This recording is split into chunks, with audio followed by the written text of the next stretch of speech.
साथियों 20 जनवरी 2025 उत्तर प्रदेश का एटा जिले में किसी को जरा सा भी अंदाजा नहीं था कि इसी शहर के बीचों बीच कोतवाली नगर क्षेत्र के नगला प्रेमी मोहल्ले में एक ऐसा खौफनाक रहस्य जन्म ले रहा है जो कुछ ही घंटों में पूरे उत्तर प्रदेश को झकझोर कर देगा। दोस्तों, समाज में कई बार ऐसी घटनाएं होती रहती हैं जिन्हें सुनकर के इंसान कुछ देर के लिए चुप हो जाता है, लेकिन आज मैं जिस घटना का जिक्र करने जा रहा हूं वह सिर्फ एक अपराध नहीं है और परिवार, रिश्तों, भरोसे पर किया गया सबसे बड़ा वार है।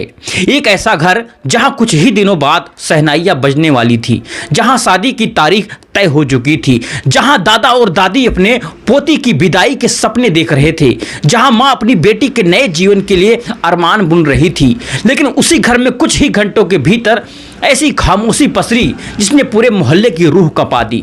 कहानी शुरू होती है एटा शहर के उसी शांत रिहायशी इलाके से, नगला प्रेमी मोहल्ला, जहां लोग एक दूसरे को नाम से जानते थे, जहां हर घर की खबर पड़ोस तक पहुंच जाती है। इसी मोहल्ले में एक 2 मंजिल मकान था डॉक्टर गंगा सिंह साक्य का। करीब 75 साल के डॉक्टर गंगा सिंह इलाके के बेहद सम्मानी व्यक्ति। लोग उन्हें सिर्फ डॉक्टर नहीं बल्कि सलाहकार, बुजुर्ग और मार्गदर्शक मानते थे।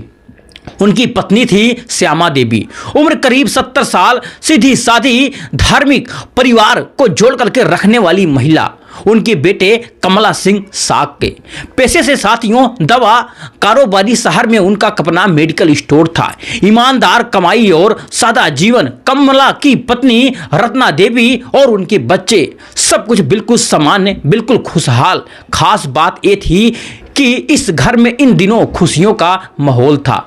घर की लाडली बेटी ज्योति की शादी तय हो चुकी थी। 10 या 11 फरवरी को विदाई होनी थी।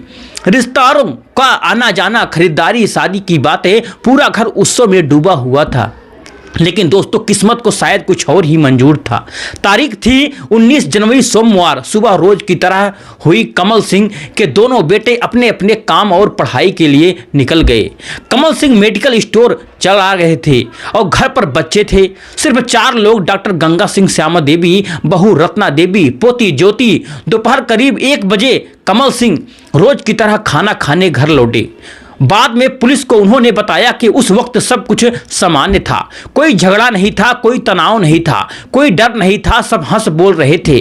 खाना तैयार था। जिंदगी बिल्कुल सामान्य चल रही थी। करीब 1:30 बजे कमल सिंह वापस दुकान के लिए निकल गए और यहीं से इस कहानी का सबसे बड़ा साथियों डरावना अध्याय शुरू होता है, क्योंकि लगभग 2 बजे तक घर में सब कुछ जिंदा था और उसके बाद समय जैसे ही अचानक किसी अंधेरी सुरंग में घुस जाता है और घड़ी की सुई आगे बढ़ती है। दोपहर करीब 2:30 बजे लगभग 9 साल का मासूम देवांश स्कूल से लौटता है। बस्ता कंधे पर लटका हुआ था, थका हुआ था, लेकिन खुश ही अब घर पहुंच गया। और वह घर के दरवाजे पर पहुंचता है और यही उसे पहली अजीब बात दिखाई देती है। मुख्य दरवाजा पूरी तरह से बंद नहीं था, बस हल्का सा लगा हुआ था। देवांश चौंकता है क्योंकि घर में ऐसा कभी नहीं होता और वह दरवाजे को धक्का देता है और अंदर दाखिल होता है। अंदर एक अजीब सी खामोशी, ऐसी खामोशी जो कानों को चुभती है। और तभी उसे एक आवाज सुनाई देती है, घर घर घर, छत का पंखा। साथियों, जनवरी की ककड़ाती सर्द हवाएं और घर के अंदर पंखा पूरी रफ्तार से चल रहा था। 9 साल के बच्चे के दिमाग में यह सवाल उठता है, इतनी ठंड में पंखा क्यों? आवाज लगता है, मम्मी मम्मी। कोई जवाब नहीं देती है। अम्मा अम्मा भी कहता है। फिर सन्नाटा, दीदी ज्योति दीदी। लेकिन दीवारें भी दोस्तों उसकी आवाजें लौट आती हैं। देवांश सोचता है कि शायद सब सो रहे होंगे। अपने दादाजी की कमरे की ओर बढ़ता है। कमरे में झांकते ही वह वहीं ठिठक जाता है। उसके दादाजी गंगा सिंह अपने बिस्तर पर लेटे हुए थे, लेकिन कुछ ही ठीक नहीं था। उनका शरीर बिल्कुल स्थिर था, चेहरे पर अजीब सी शांति थी। एक पल के लिए 9 साल का वह बच्चा समझ ही नहीं पाया कि उसने क्या देख लिया। उसके दिल में एक अजीब सी सिहरत थी और यही साथियों इस मासूम बच्चे की दुनिया हमेशा के लिए आखिरकार बदल गई। लेकिन सवाल यह है कि लगभग 1:30 से 2:30 बजे के बीच ऐसा क्या हुआ? उस घर में कौन था? दरवाजा खुला क्यों था? पंखा क्यों चल रहा था? और यह कि सिर्फ एक धांसता था या किसी ने सोची समझी साजिश थी? 4 जिंदगियां खत्म थी। क्या दादाजी तबीयत खराब है? देवांश के मन में यही सवाल था। लेकिन कमरे का माहौल इतना भारी था कि इतने बेझिल था कि 9 साल का बच्चा वह अंदर से डर गया। उसका दिल जोर जोर से धड़कने लगा और वह पीछे हटा और एक उम्मीद लेकर के सीढ़ियों की तरफ भागा। शायद माँ उसे संभाल ले, शायद दादी उसे तसल्ली दे दे, और वह तेजी से सीढ़ियां चढ़ करके ऊपर की मंजिल पर पहुंच गया। लेकिन ऊपर का नजारा साथियों देख करके उसका शरीर जैसे ही शून्य पड़ गया। उस कमरे में 3 औरतें थी, उसकी माँ रत्ना देवी, उसकी दादी श्यामा देवी और उसकी बहन ज्योति। तीनों साथियों बिल्कुल खामोशी, और रत्ना देवी अपनी जगह पर बिल्कुल निश्चल पड़ी हुई थी। उसका चेहरा बता रहा था कि उनके साथ कुछ बेहद भयानक हुआ है। कमरे का सामान बिखरा हुआ था, कुर्सियां अपनी जगह पर नहीं थी। ऐसा लग रहा था कि जैसे यहाँ कुछ देर पहले सब कुछ बिल्कुल सामान्य नहीं था। और वही पास में साथियों खामोश पड़ी थी श्यामा देवी, ज्योति। तीनों की हालात लगभग एक सी थी। एक अज्ञात ताकत ने उस घर की सारी खुशियों पर ग्रहण लगा दिया था।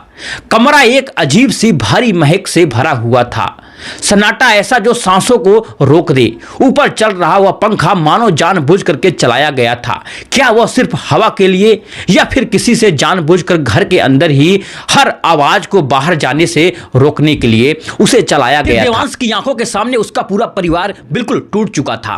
वो कुछ सेकंड के लिए वहीं जड़ हो गया, और फिर उसके गले से निकली ऐसी चीख जिसने उस घर की मौत जैसी खामोशी को तोड़ दिया। साथियों, मम्मी मम्मी रोता हुआ वह छोटा सा लड़का सीढ़ियों से नीचे भागा। घर से बाहर गली में यहां तक कि गया।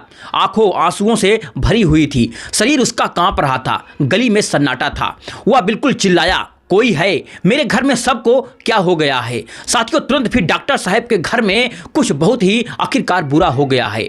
उसकी आवाज़ सुनकर के यहाँ तक कि पास ही रहने वाली एक महिला अपने काम से बाहर निकली और उसने देवांश को देखा। बच्चा बिल्कुल बदहवास था, डरा हुआ था, कांपता हुआ। देवांश इशारों में उसे घर के अंदर बुलाने लगा। साथियों, महिला हिचकिचाते हुए उसके साथ अंदर गई, लेकिन जैसे ही उसकी नज़र घर के यहाँ तक कि भीतर पड़ी, वह बिल्कुल सिहर उठी। उसके मुंह से अपने आप निकल पड़ा, और हे भगवान, वह बिल्कुल घबरा करके घर से बाहर भागी। अरे डॉक्टर साहब के घर अनर्थ हो गया है। आखिरकार ये क्या हो गया है? सब खत्म हो गया है, कोई मदद करो। साथियों, उसकी आवाज़ सुनते ही पूरा नगला प्रेमी मोहल्ला जाग उठा। कुछ ही मिनटों में जो इलाका शांत था वो वहाँ भीड़ जमा हो गई। लोग एक दूसरे से पूछ रहे थे कि गंगा सिंह का परिवार एक कैसे हो सकता है?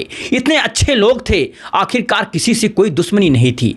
खबर साथियों आग की तरह पूरा यहाँ तक कि एटा शहर में फैल गई। दिन दिहाड़े 4 लोगों की संदिग्ध हालात में मौत हो गई। साथियों, फिर पुलिस विभाग में हड़कंप मच गया। वरिष्ठ पुलिस अधिकारी आगरा जोन के उच्च अधिकारी सब मौके के लिए आखिरकार रवाना हो गए। सायरन बजाती पुलिस साथियों गाड़ी मोहल्ले में पहुंची और फिर यहां तक कि पूरा इलाका सील कर दिया गया। फॉरेंसिक टीम की बुलाई गई, डॉग स्क्वाड भी यहां तक कि पहुंचा। जब पुलिस घर के अंदर यहां तक कि दाखिल हुई, वह हालत बेहद ही गंभीर था। ग्राउंड फ्लोर पर डॉक्टर गंगा सिंह मृत अवस्था में थे। ऊपर के कमरे में 3 महिलाएं। लेकिन तभी जांच के दौरान एक चौंकाने वाली बात सामने आई। दादी श्यामा देवी अब भी दोस्तों उनकी सांसें ले रही थी। बहुत धीमी तरीके से चल रही थी, लेकिन सांसें उनकी चल रही थी। बिना समय गवाए यहां तक कि एम्बुलेंस बुलाई गई और उन्हें तुरंत अस्पताल भेजा गया। फिर डॉक्टरों ने जान बचाने की हर साथियों कोशिश की, लेकिन किस्मत को कुछ और ही यहां तक कि मंजूर था। अस्पताल पहुंचने के कुछ ही दिन के बाद साथियों श्यामा देवी ने भी आखिरकार दम तोड़ दिया। अब साथियों मामला बन चुका था 4 लोगों की रहस्यमयी मौत का। फिर पुलिस के सामने सबसे बड़ा सवाल यह था कि यह किया किसने आखिरकार, और क्यों जान सुली हुई। साथियों मुख्य दरवाजा टूटा नहीं था, खिड़कियां सुरक्षित थी और यहां तक कि घर का सामान बिल्कुल बिखरा था, लेकिन कीमती सामान, गहने, यहां तक कि नकदी सामान सब कुछ मौजूद था। तो भी चोर नहीं हो सकता है। अगर कोई बाहर से आया हुआ है तो 4 लोगों को क्यों आखिरकार मारता। और यहाँ तक कि सबसे हैरान कर देने वाली बात यह है कि मोहल्ले के किसी भी व्यक्ति ने कोई चीख पुकार नहीं सुनी। दिन के करीब 2 बजे 4 हत्याएं और किसी को बिल्कुल यहाँ तक कि भनक तक नहीं लगी। तभी पुलिस का ध्यान वहाँ पर गया। फिर वहाँ के जो घर के मुखिया के बेटे पर साथियों कमल सिंह साक के वो मौके पर वहाँ पर मौजूद थे, गहरे सदमे में थे। पुलिस ने पूछा, आप आखिरी बार घर कब आए थे। साथियों फिर वह कमल सिंह ने बताया कि बोला, साहब मैं रोज की तरह लगभग 1 बजे खाना खाने यहाँ आया था, तब सब कुछ ठीक ठाक था, हम सब ने साथ वक्त बिताया। फिर करीब लगभग 1:30 बजे दुकान चला गया। और यहीं से पुलिस के सामने साथियों एक नया सवाल खड़ा हो गया। 1:30 से बजे लगभग 2 बजे के बीच में घर में कौन था और वह 1 घंटा इतना खामोश कैसे रहा। और क्या सच में ये कोई बाहर का आदमी था और फिर घर के अंदर से ही साथियों कोई राज छुपा हुआ। मुझे तो बेटे के आने के बाद ही पता चला कि ये सब हो चुका है।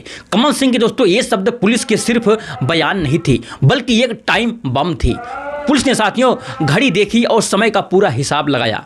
कमल सिंह लगभग 1:45 घर से निकलते हैं और छोटा बेटा देवांश करीब 2:30 बजे घर के से पहुंचता है। मतलब साथियों जिस व्यक्ति ने यह सब किया उसके पास था सिर्फ 30 से 45 मिनट।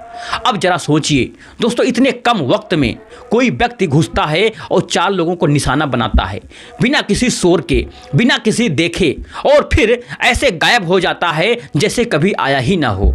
साथियों यह थ्योरी पुलिस को अंदर तक उलझ रही थी, क्योंकि अगर कोई बाहरी आदमी आखिरकार अंदर आता भी है तो उसे कैसे पता होगा कि कमल सिंह ठीक 1:45 पर निकलेगा और बच्चा करीब 2:15 बजे यहां पर आएगा। इतना सटीक टाइमिंग, इतनी परफेक्ट और प्लानिंग, यह जानकारी साथियों किसी अनजान को नहीं बल्कि किसी अपने को ही आखिरकार हो सकती है।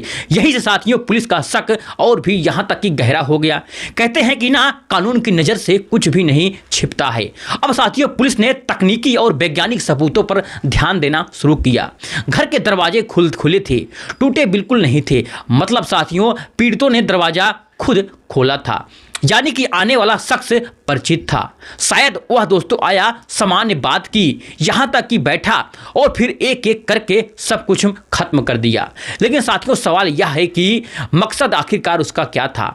उसको क्या संपत्ति का विवाद था, क्या पुरानी पारिवारिक रंजिश थी।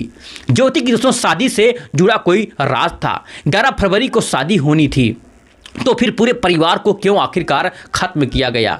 और साथियों सवाल बड़ा यह है कि बुजुर्ग माता पिता जिनका किसी से कोई विवाद नहीं, उन्हें क्यों आखिरकार नहीं छोड़ा गया। साथियों फिर पुलिस की जांच की दिशा अब धीरे धीरे करके परिवार के बेहद करीबी लोगों की और यहाँ तक घूमने लगी। शहर में दोस्तों अफवाहें उड़ने लगी कि कोई कुछ कह रहा था, कोई कुछ। लेकिन साथियों पुलिस अफवाहों पर नहीं, सबूतों पर आखिरकार चल रही थी। कपड़ों की फोरेंसिक जांच हुई और अगर कमल सिंह समय में 145 पर निकले थे, अब तब सब ठीक था, तो सवाल उठता है कि क्या उनके कपड़ों पर कोई संदिग्ध निशान थे या उन्होंने कपड़े बदल लिए थे। यह थ्योरी दोस्तों यह भी सामने आई कि शायद घटना 1 बजे से पहले ही हो चुकी थी। लेकिन कमल की सिंह दोस्तों सवाल दावा था कि मैंने सबके साथ खाना खाया। और यही साथियों गुत्थी पुलिस के लिए सबसे बड़ी यहाँ तक कि चेतावनी बन गई थी। पूछताछ सख्त थी, मामला बड़ा था, प्रशासन का दबाव था, अनुभवी अफसर जांच में लगाए गए और जैसे जैसे परतें खुलती गई घर के अंदरूनी तनाव की बातें सामने आने लगी। सूत्रों के मुताबिक साथियों घर में कुछ दिनों से मन मुटाव था। लेकिन सवाल वही है कि क्या कोई तनाव इतना बड़ा आखिरकार हो सकता है कि इंसान अपने ही परिवार वालों को खत्म कर दे। यह सोचकर ही रूह कांप जाती है। एक और बात यह है कि पुलिस को खटक रही थी कि घटना के बाद सबूत मिटाने की ज़्यादा कोशिश नहीं की गई। इसका साथियों मतलब बिल्कुल साफ था कि या तो अपराधी बहुत ही जल्दीबाजी में था या तो कहें यह फिर भावनाएं इतनी हावी थी कि उसे अंजाम की परवाह बिल्कुल नहीं थी। साथियों मौके पर दूध और खाना रखा मिला, मतलब कि घर में खाना बन रहा था या खाने की तैयारी चल रही थी। यहाँ तक कि जिंदगी एकदम सामान्य चल रही थी और फिर सब कुछ खत्म। अब जरा आप सोचिए 9 साल के लड़के देवांश के बारे में। वह स्कूल गया था एक आम बच्चे की तरह और लौटा तो उसका पूरा संसार उजड़ गया था और वह बार बार यही कह रहा था कि मेरे घर में सब शांत था। साथियों, पंखा चल रहा था, शायद वह पंखे की आवाज़ उसकी ज़िंदगी की सबसे डरावनी याद बन चुकी थी। दोस्तों, यहाँ तक कि फिर पुलिस की जांच अभी जारी है। कुछ रिपोर्टर्स के मुताबिक यह भी कह रही हैं कि बयानों में अंतर मिला हुआ है और फिर समय और परिस्थितियों को लेकर के हम चलें सवाल उठा रहे हैं, सब ठीक है। साथियों, यह दावा और घटनास्थल की हालत कुछ और कहानी कह रही है।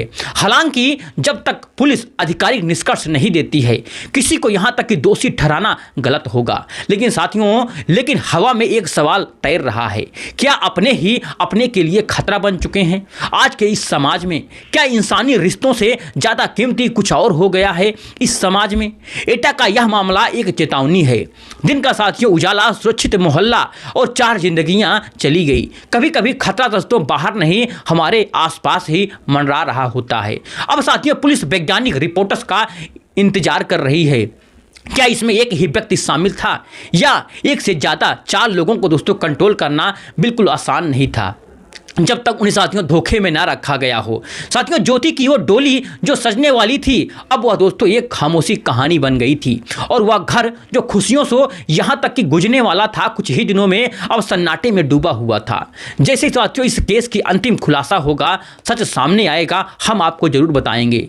आपको इस घटना में आपकी क्या राय है, हमें कमेंट करके कमेंट सेक्शन में जरूर बताइएगा। चलिए मिलते हैं नेक्स्ट वीडियो में एक नई घटना के साथ। तब तक के लिए जय हिंद, जय भारत, जय